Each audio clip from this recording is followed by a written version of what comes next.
गोदावरी परिक्रमा का महात्म्य वेद में, महाभारत में, अष्टादश पुराणों में गोदावरी का अनंत महात्म्य वर्णित है। और पूर्व काल में सभी पूज्य संत महापुरुष गोदावरी की परिक्रमा एवं नर्मदा जी की परिक्रमा करते रहे हैं। नर्मदा जी की परिक्रमा तो अभी भी अनवरत रूप से चल रही है, किंतु दुर्भाग्य से कुछ काल से गोदावरी की परिक्रमा लुप्तप्राय हो रही है, बहुत कम लोग करते हैं। तो वह प्राचीन एक वैदिक सनातन धर्म की परंपरा पुनः जीवित हो उठे और संपूर्ण भारतवर्ष के संत महापुरुष आस्तिक लोग अत्यंत श्रद्धापूर्वक गोदावरी गंगा की परिक्रमा करें। इसी प्रयोजन को लेकर के संपूर्ण भारतवर्ष में गोवध समाप्त हो, भारत की धरती गोवध के कलंक से विमुक्त हो और वैष्णव हिंदू सनातन धर्म का, वैदिक धर्म का ध्वज पूरे विश्व में फहरा उठे, गौ ब्राह्मण सहित संपूर्ण जगत सुखी हो।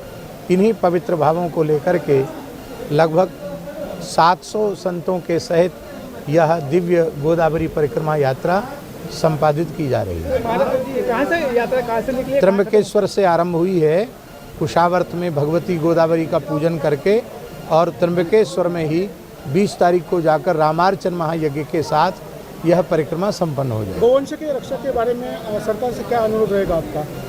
हमारी सबसे बड़ी सरकार वैद्यनाथ बाबा हैं, उन्हीं से हमारा अनुरोध है कि आपसे बड़ा गोभक्त और कौन होगा।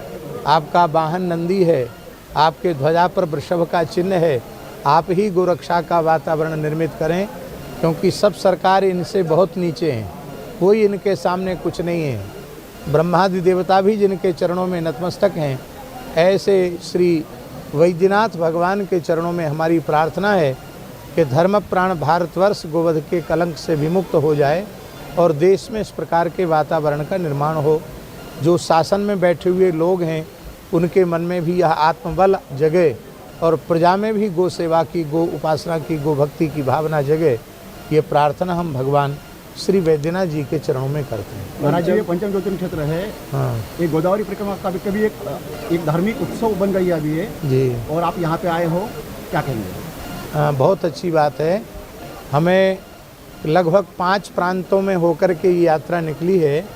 उन 5 प्रांतों में महाराष्ट्र की धरती पर जैसा संतों का अत्यंत भावपूर्ण स्वागत हुआ है, वह अपने आप में अभूतपूर्व है।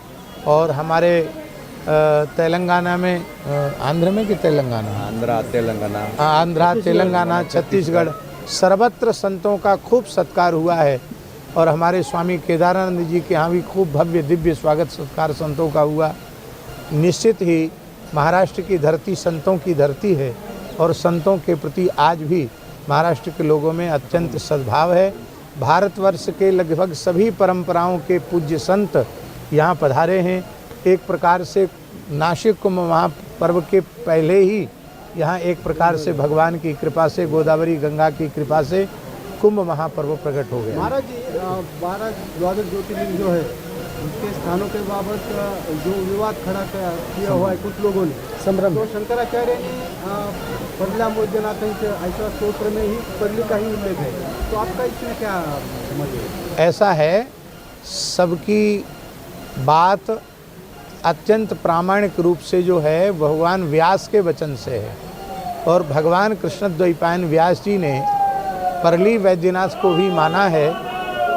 और वैद्यनाथम चिता भूमौ, यह पाठ भी भगवान वेदव्यास के द्वारा लिखित पाठ है।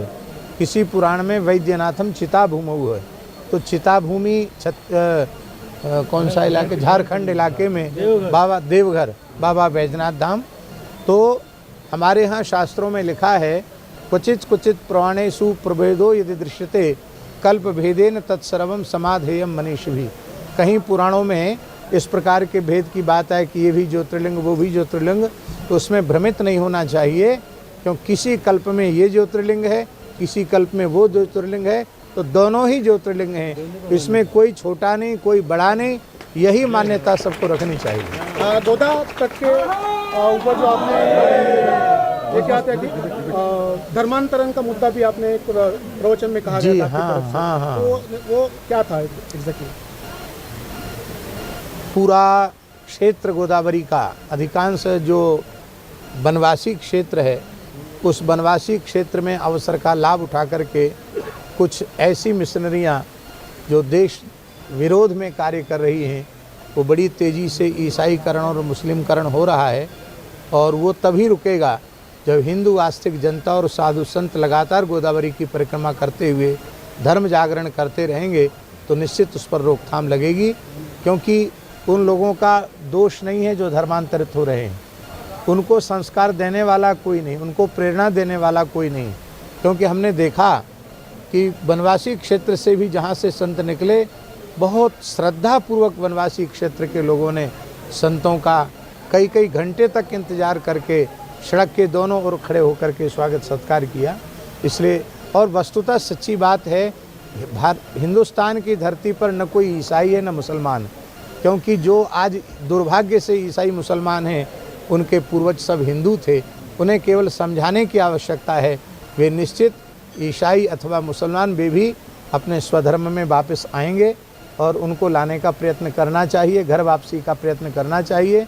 क्योंकि विश्व की सभी परंपराएं, सभी सभ्यताएं, मान्यताएं तभी तक संसार में जीवित हैं जब तक हिंदू संगठित है और हिंदू सनातन धर्म शक्ति अपनी पूरी पावर में है, पूरी शक्ति में है, तभी तक विश्व की सभी परंपराएं, सभी मान्यताएं सुरक्षित रहेंगी।